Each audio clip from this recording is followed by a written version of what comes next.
안녕하십니까, 울프입니다. 오늘은 2021년 5월 9일 일요일 아침에 픽한 ETF 같은 경우 ETF는 타이거 농산물 선물 인핸스드 해지 상품입니다. 결론적으로 요즘 너무 비싸서 문제다 문제. 근데 이게 문제가 안 될 수도 있어요.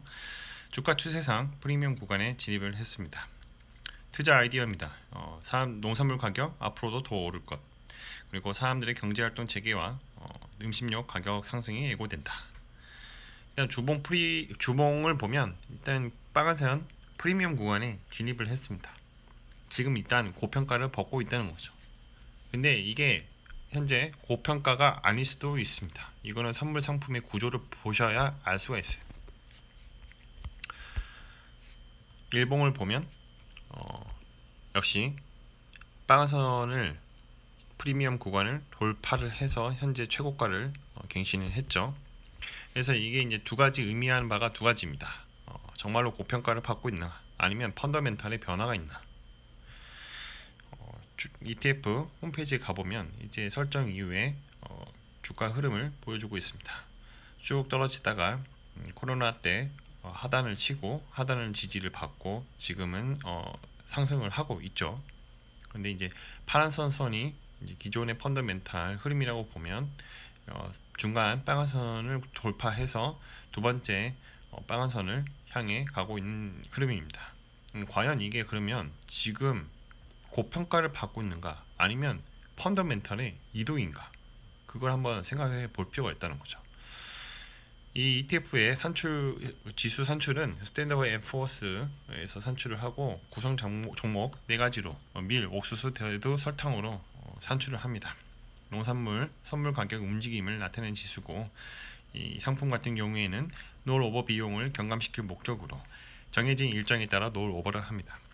자, 어떻게 롤오버를 하냐? 밀은 1년에 한 번 11월에 다음에 12월물로 롤오버를 하고요. 옥수수 같은 경우에는 1년에 한 번, 이번 달 5월달 한 번, 다음 해 7월물로 롤오버를 하고요. 대두는 1, 3, 5, 7, 11월 달로 해서 이렇게 5번 당해 내년 뭐 이런 식으로 롤오버를 합니다. 설탕 같은 경우에는 1년에 한 번 2월에 그 다음 해 3월물로 롤오버를 한다입니다. 자, 운용 보수가 0.69%고 환해지 사항은 환해지를 실시합니다. 그래서 원달러 환율에 영향을 받지 않는다는 거고요. 구성 종목을 보면 탑 3가 대두, 콩, 밀입니다. 자, 아까쯤에 설명드렸다시피 소이빈, 대두는 올해 7월물이 만기 상품이 하나 들어가 있고요. 콘, 이거 같은 경우는 이제 옥수수, 콩이 아닙니다. 예, 옥수수 상품이 2020년 7월물로 지금 이미 들어가 있고, 그리고 밀, 오타가 났네요. 이번 콩이 아니라 옥수수입니다. 그리고 이제 밀 같은 경우에는 이제 올해 만기 상품이 12월 만기 상품이 들어가 있습니다. 최근에 문제되는 것들이 다 있죠. 자, 옥수수와 콩은 주로 사료로 많이 사용해요. 그렇기 때문에 최대 수입국인 중국 정부가 많이 수입을 하고 있고, 그러다 보니까 옥수수 콩 선물 가격이 수년 내 최고치를 갱신을 하고 있는 겁니다. 이것들이 바로 이제 ETF 선물 상품의 가격을 끌어올리는 요소 중에 하나였고, 자, 밀 같은 경우는 우리가 먹는 주식 중에 하나입니다. 빵, 라면, 과자 가격 오르나 밀 가격 8년 만에 최고치. 네. 여러 가지 가뭄, 태풍, 기상 악화로 곡물 생산이 줄다 보니까, 공급이 줄다 보니까 당연히 가격이 오르죠. 그리고 이제 재료값 상승하다 보니 빵 가격 인상에 의해서 라면도 눈치를 보고 있다는 뉴스가 최근에 올라왔습니다. 그래서 다시 한번 앞에 있는 걸 보면 선물 가격이 만기일이 정해진 상품이 있기 때문에 현재의 앞으로도 가격이 더 올라갈 것이다 라고 사람들의 생각이 박혀 있기 때문에 향후에 또 지금 가격이 아마도 싼 가격이 될 수도 있다는 거죠. ETF 상품이 지금이 비싼 가격은 아닐 수도 있다. 그때 가봐야, 연말로 가봐야 계속 가격이 올라가면 지금도 싼 가격이 있을 수도 있다는 거죠. 즉 펀더멘탈의 변화일 수도 있다는 겁니다. 서버 스토리입니다. 이번 주 주간 일정 외 자, 이번 주 월요일부터는 대통령 4주년 연설이 있고요. 화요일에 SK IET가 신규 상장하는 날이고 AWS 아마존 웹 서비스의 서밋 개최가 있습니다. 관련주는 가비아가 있고요. 수요일에 MSCI 반기 리뷰가 있습니다. 종목 교체에 관련된 내용이고 이거에 따라서 패시브 자금의 유입과 유출, 종목의 매도와 매수 이렇게 이루어질 것입니다. 목요일은 옵션 만기일이에요. 그리고 실적 발표, SK 이노베이션이 있는데 배터리 관련된 주 한번 영향을 받을 수도 있습니다. 금요일은 빅히트, 이름 바뀌었죠. 하이브로 뮤지엄 개관이 있습니다. 별거 없는데 공매도 재개 일주일, 증시 쇼크는 없었다. 이거는 어떻게 공매도를 쳐지는지를 알아야 돼요. 공매도가 무조건 나쁜 것도 아니고 그렇다고 뭐 썩 좋은 건 아니지만 일단은 그렇게 나쁜 거는 아닙니다. 공매도를 어떻게 치냐? 예전 소개팅녀한테 좀 얘기를 들어봤어요. 예전 소개팅녀가 증권사에 다니시는 트레이너인데 매일같이 밸류에이션을 계산을 합니다. 매일같이 주가에 따른 그런 밸류에이션 연구를 하고 계산을 하고 향후에 이번 주까지 나왔던 펀더멘탈 결과나 향후에 앞으로 있을 펀더멘탈 결과를 계산을 해서 적정 주가를 산출을 해요. 근데 현재 주가가 적정 주가보다 더 위로 있다. 그러면 공매도 대상이 되는 겁니다. 아니 왜 그렇게 공매도 대상을 그렇게 설정을 하냐? 결론은 단순해요. 주가는 시간이 지나면 펀더멘탈로 수렴하게 되어 있다. 그래서 공매도를 치는 것입니다. 현재 주가가 너무 고평가 받고 있으면 당연히 공매도 대상이 되는 게 맞습니다. 증시의 방향성과 연준 테이퍼링 그리고 고용.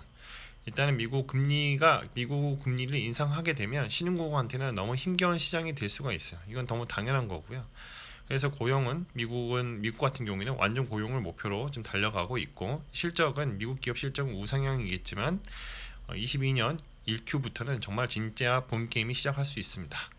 유동성은 예상보다 길게 진행될 가능성이 있고요.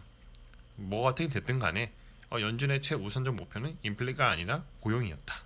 그리고 공식적인 금리 인상은 2023년입니다.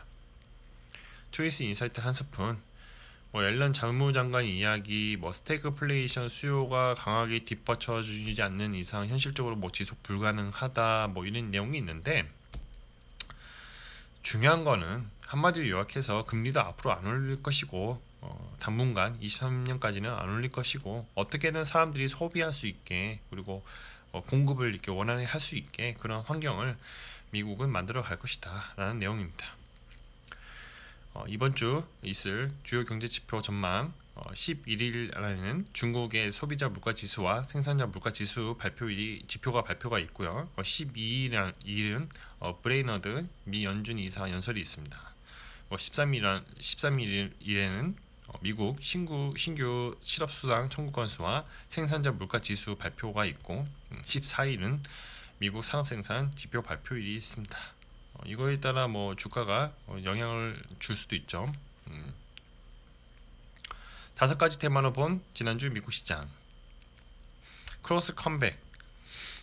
크록스가 2007년에는 피크를 찍다가 2008년 이후로 마이너스 99%까지 하락을 했습니다. 그러다가 다시 오늘날 사상 최고치를 갱신을 했습니다. 무려 $100가 넘는 주식이에요.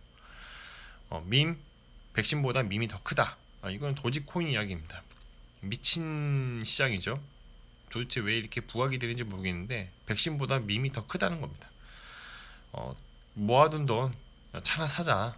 그래서 미국에서 자동차 구매 호황이 납니다. 저도 그럴 것 같아요. 돈 있으면 뭐 할래? 차 살 겁니다. 무슨 차? 포르쉐 살 겁니다. 자, 기록적인 마진 21년 미국 기업들 수익성이 높았다는 이야기고요. 미국의 대대적인 재개방이 앞으로 있을 것이다. 현재 45% 백신 접종을 했고요.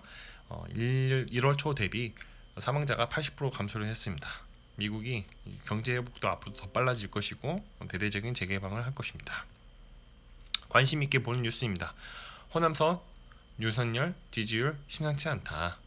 애플 괴물치 잡겠다. 삼성전자의 비밀 변기 정체는 이런 내용이 있었고 LED 수요 호조에 서울 반도체 한박 웃음. 못 쓴 돈 2200조 폭발. 슈퍼카 집 다 사들인다. 미국 소비 빅뱅. 한국 국민 10명 중 6명 백신 여권으로 여행을 가장 하고파. 이건 진짜 맞는 말인 것 같아요.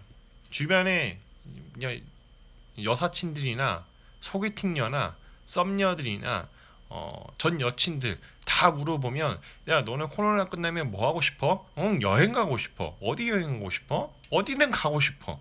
지금 이런 상황이에요. 그러니까 저는 그렇게 생각은 별로 없는데, 저도 일단 호주로 가야거든요.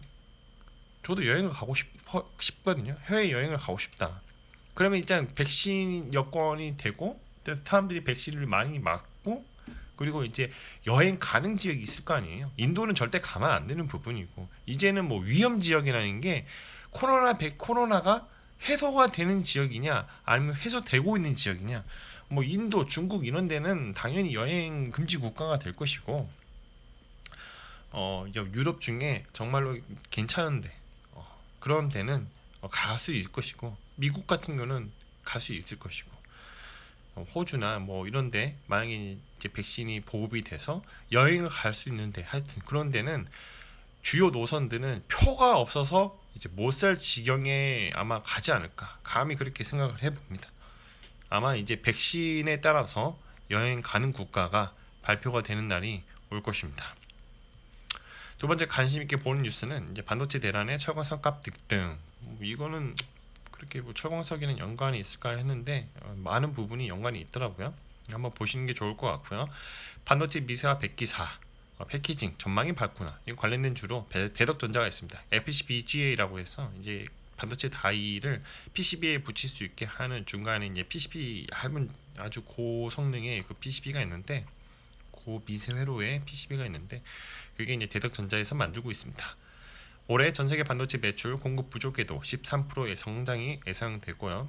폭스바겐 CEO가 유럽 배터리 공장 기존 공급 업체와 합작 가능성을 시사하고 있다.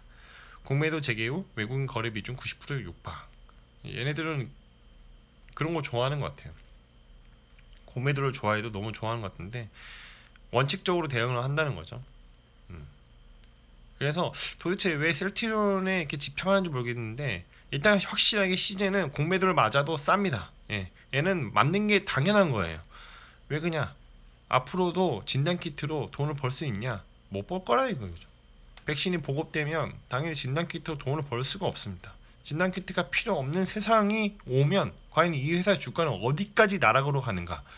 그것 때문에 지금 공매도를 치고 있는 거예요. 얘는 공매도를 맞아야 당연한 주식이에요. 왜? 펀더멘털로 수렴하고 있으니까요. 어디로? 나락으로. 그래서 시제는 공매도를 맞는 게 맞는 것 같습니다. 제가 생각해도 이거는 밸류에이션 계산 안 해도 돼요. 근데 시젠 같은 경우에는 아마 밸류에이션을 계산을 하고 향후에 앞으로 벌 돈이나 앞으로 사업 이런 것들 종합적으로 검토했을 때 지속적으로 뭐 공매도를 맞아갈 수도 있죠. 자, 마무리하겠습니다. 가격은 어떻게 결정되는가? 수요와 공급의 법칙을 따른다. 그래서 주가는 펀더멘털을 따라서 올라가고 있는데 어떤 특정 이슈가 발생을 했습니다. 뭐 굉장한 호재가 있거나 굉장한 뉴스가 있거나 굉장한 공시가 있어요. 그러면 주가는 리얼 옵션의 가치를 받으면서 계단식으로 상승하고, 그런 와중에 가속화가 발생하는 겁니다. 리얼 옵션 가치가 최대치일 때 가격이 바뀌었으므로 사람들의 생각이 바뀌는 것입니다. 그래서 누군가는 매수할 것이고 누군가는 매도할 것입니다. 결국은 시간이 지나 주가의 흐름은 원래의 펀더멘털로 수렴하게 되는데, 이때가 바로 리얼 옵션의 만기입니다. 모든 가격은 시간에 종속되어 있습니다. 대표적으로 아까 전에 말씀드렸다시피 시젠 있죠. 작년에 시젠의 진단키트 너무 성능 좋고 다 누구나 다 쓰고 있는 그런 진단키트였습니다. 그래서 리얼 옵션 가치가 최대치가 반영이 됐습니다. 언제까지? 백신이 나왔다 할 때까지. 그래서 지금은 주가의 흐름은 뭐다? 원래 펀더멘탈로 수렴하기 위한 그런 과정 중에 있습니다. 그래서 공매도를 맞는 이유가 거기 있는 거죠. 자, 오늘은 타이거 농산물 선물 이네스트 해지 상품에 대해서 말씀을 드려봤고요. 간단히 정리를 하자면 농산물 가격 앞으로도 더 오를 것, 사람들의 경제활동 재개와 음식료 가격 상승을 예고하고 있고, 주가 추세상 프리미엄 구간에 진입을 했습니다. 근데 이 프리미엄 구간에 진입을 했다고 하더라도 정말 지금의 가격이 고평가냐 아니면 새로운 펀더멘털로의 이동이냐, 아직은 모른다는 거죠. 자, 컨텐츠가 좋았다면 구독과 좋아요, 알람 설정 부탁드립니다. 감사합니다.